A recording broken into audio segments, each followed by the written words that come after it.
The recent news is here, and the TLDW would be: Hunter's Traps look cool, new maps look cool, UI looks great, but we still don't have a beta date.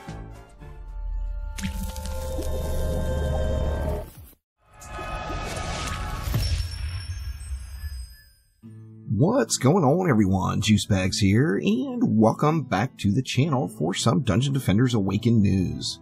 We have finally gotten the much anticipated pre-beta update titled Beta's Right Around the Corner.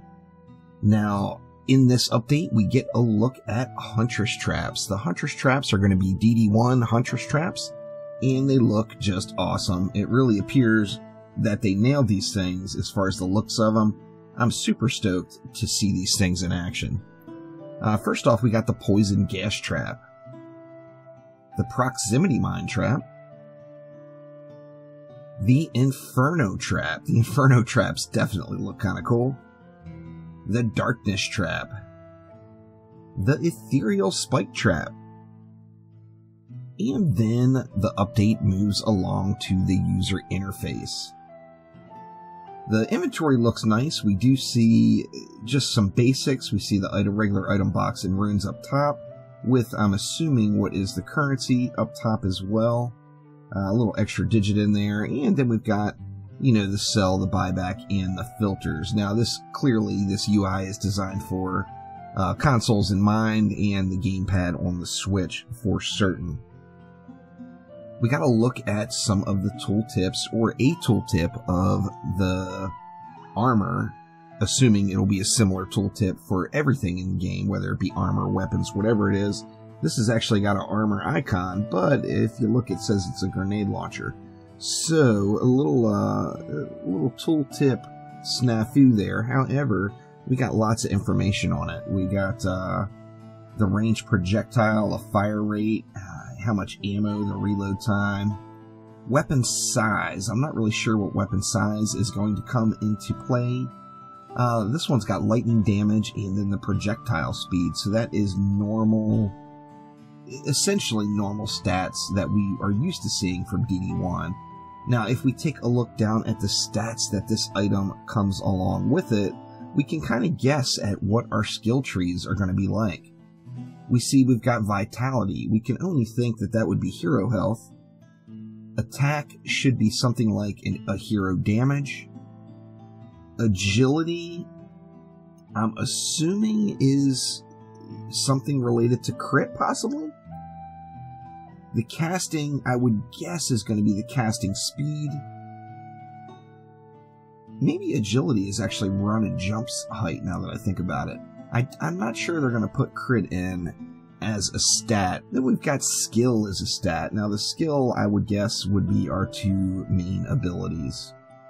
And then we look over to the column on the right. I'm going to assume these are defense related. Fortify would be defense health. Power would be defense power. You know, these are all straight to the point. Range is defense range.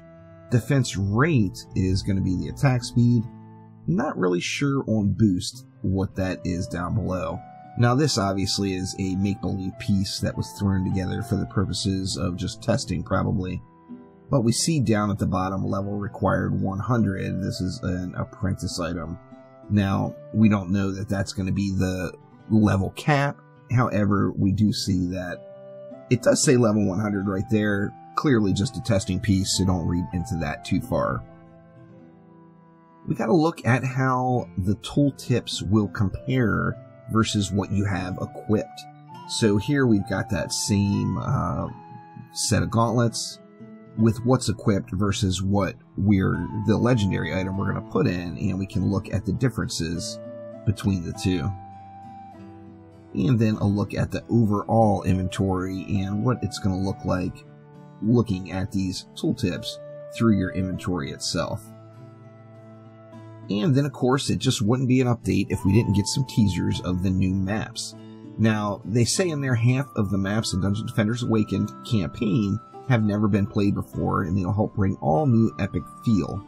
Now, this means these are not the DD1 remake maps. We do know that about 50% or half of the maps are going to be maps that are from Dungeon Defenders 1, and then we'll get a mix of the new stuff.